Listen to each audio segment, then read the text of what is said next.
फटाक। देखिए फटाफट खबरें, डाउनलोड कीजिए तक ऐप। स्पीच और भाषण हर कोई बड़े चाव से सुनता है।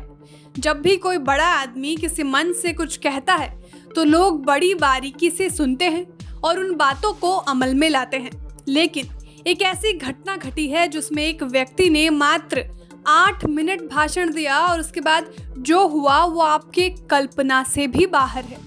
जी हाँ, 8 मिनट का भाषण और उसके बाद $78 बिलियन स्वाहा। चलिए अब आप भी जानना चाहेंगे कि 6 लाख करोड़ कैसे स्वाहा हो गए। तो हुआ यूं कि यूएस फेडरल रिजर्व के अध्यक्ष Jerome Powell Jackson Hole Wyoming में कैंसस सिटी फेड के वार्षिक नीति फोरम पर भाषण दे रहे थे। अब फेडरल रिजर्व का अध्यक्ष कोई छोटा मोटा आदमी तो है नहीं, तो उनकी बातों को लोग गंभीरता से सुन रहे थे। इसमें उन्होंने अर्थव्यवस्था को लेकर कई तरह की बातें की। वे इकोनॉमी को लेकर काफी चिंतित थे और इसके लिए कई तरह के उपाय भी सुझाए। चलिए उन्होंने क्या क्या बताया ये हम आपको विस्तार में समझाते हैं। जेरोम पावेल ने बताया कि वे महंगाई के खिलाफ अपनी लड़ाई जारी रखेंगे। इसके लिए उन्होंने ब्याज दरों में बढ़ोतरी करने के संकेत भी दे दिए हैं। पिछले कुछ समय में ग्लोबल निवेशक और मार्केट एक्सपर्ट मौद्रिक नीतियों में नरमी की आस लगाए हुए बैठे थे, लेकिन उनकी उम्मीदों पर पानी फिर गया। अमेरिकी इकोनॉमी को अगर महंगाई को काबू में रखना है तो उसके लिए कठोर मौद्रिक नीति की आवश्यकता है। इसके लिए अगली फेड मीटिंग में 50 से 75 बेसिस पॉइंट्स की बढ़ोतरी हो सकती है। हालांकि चेयरमैन ने खुद स्वीकारा कि महंगाई को काबू में लाने में समय लगता है, यानी कोई जादू की छड़ी नहीं है कि छड़ी घुमाई और महंगाई छू मंतर। इसके लिए उन्होंने आने वाली पॉलिसी पर भी कुछ हिंट्स दिए। उनका मानना था कि महंगाई से लड़ाई में आर्थिक स्थिति पर दबाव पड़ सकता है, इसलिए कुछ समय तक पॉलिसी रेस्ट्रिक्टिव रह सकती है। तो अर्थव्यवस्था को सुचारू रूप से चलाने के लिए आगे दरों में बड़ी बढ़ोतरी देखने को मिल सकती है। ये बातें तो इकोनॉमी के पर्सपेक्टिव से अच्छी लगती है, लेकिन बाजार को इनकी कमेंट्री रास नहीं आई। बस फिर क्या था, पावेल के भाषण ने अमेरिकी बाजार को तहस नहस कर दिया। अमेरिकी बाजार स्पीच के बाद औंधे मुंह गिर गए। अमेरिका के तीनों अहम इंडेक्स 3% से ज्यादा गिर के बंद हुए। कल के कारोबार में तीनों अमेरिकी इंडेक्स में सबसे ज्यादा गिरावट नैस्डैक में दिखने को मिली। नैस्डैक में कल 16 जून के बाद सबसे बड़ी गिरावट दिखाई। तमाम सेक्टर्स यानी IT, communication services, consumer index में भयंकर बिकवाली देखने को मिली। लोग इस कमेंट्री को मंदी से जोड़कर देखने लगे हैं।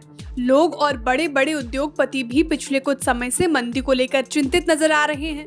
सभी का मानना है कि ग्रोथ में सुस्ती देखने को मिल सकती है। अभी भी कई जगहों पर कोरोना की वजह से लॉकडाउन और बंदिशें हैं। इसके वजह से सप्लाई चेन भी प्रभावित है। देश के कई हिस्सों में लड़ाई और युद्ध के वजह से स्थिति में सुधार नहीं हो पा रहा है। एनर्जी क्राइसिस और क्रूड ऑयल की समस्या ज्यों के त्यों बनी हुई है। लोगों को नौकरी नहीं मिल रही है और जिनकी है भी उन्हें नौकरी से निकाला जा रहा है, यानी छटनी भी इस समय अपने चरम पर है। ग्लोबल एमएनसीज जैसे कि गूगल और मेटा ने नई भर्ती पर रोक लगा दिया है। इससे साफ पता चलता है कि समस्या अभी भी बनी हुई है। इसका दूसरा कारण कारोबार में सुस्ती भी है, जिसकी वजह से प्रोडक्शन से लेकर बिक्री तक सब कुछ प्रभावित हो गया है। चलिए तो इस मंदी के डर से हुई भयंकर बिकवाली से क्या क्या हुआ ये भी हम आपको बता देते हैं। अमेरिकी अरबपतियों की संपत्ति में ऐसी आग लगी कि क्षण भर में $78 बिलियन यानी 6 लाख करोड़ रुपए स्वाहा हो गए। इससे उनकी नेटवर्थ की रैंकिंग भी डोल गई, यानी कोई ऊपर तो कोई नीचे आ गया। दुनिया के सबसे अमीर व्यक्ति और टेस्ला के मालिक एलन मस्क की संपत्ति में इस गिरावट की वजह से $5.5 बिलियन से अधिक की गिरावट देखी गई। वहीं दूसरे सबसे अमीर जेफ बेजोस को 6.8 बिलियन का नुकसान हुआ। बिल गेट्स को $2.2 बिलियन और वॉरेन बफे को $2.7 बिलियन का नुकसान झेलना पड़ा। अब आइए भारत के लिए इस कमेंट्री के क्या क्या मायने हैं। तो भारत में सबसे पहले सोमवार को शेयर बाजार में गिरावट देखने को मिल सकता है, क्योंकि शुक्रवार को अमेरिकी बाजार में हुई तेज गिरावट पर हम लोगों ने रिएक्शन नहीं दिया है, तो सोमवार को बिकवाली देखने के लिए तैयार रहिए। अब जब फेडरल रिजर्व ने आगे भी ब्याज दरों में बढ़ोतरी के संकेत दे दिए हैं तो हमारे रिजर्व बैंक भी कॉशियस अप्रोच ही लेकर चलेगा। यानी अब हमारे यहाँ भी लोन महंगा होता चला जाएगा, बैंक से आपको मिलने वाला ब्याज और भी कम हो जाएगा। यानी कुल मिलाकर के आप लोगों के लिए आने वाले दिनों में कोई राहत की उम्मीद नहीं है। जानकारों का भी मानना है कि अमेरिकी केंद्रीय बैंक के आंकड़ों से भारतीय बाजार की गति को थोड़ा ब्रेक लग सकता है। हालांकि कुछ एक्सपर्ट इस खबर को मार्केट के लिए डिस्काउंटेड बता रहे हैं। यानी पॉवेल ने जो बात कही उसका अंदेशा बाजार को पहले ही लग गया था।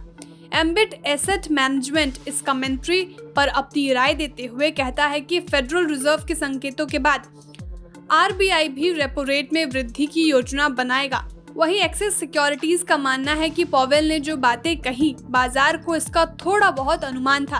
तो अब देखना होगा कि आने वाले सप्ताहों में वैश्विक और भारतीय बाजार में कैसी हलचल रहती है। Bureau report, बिस्तक।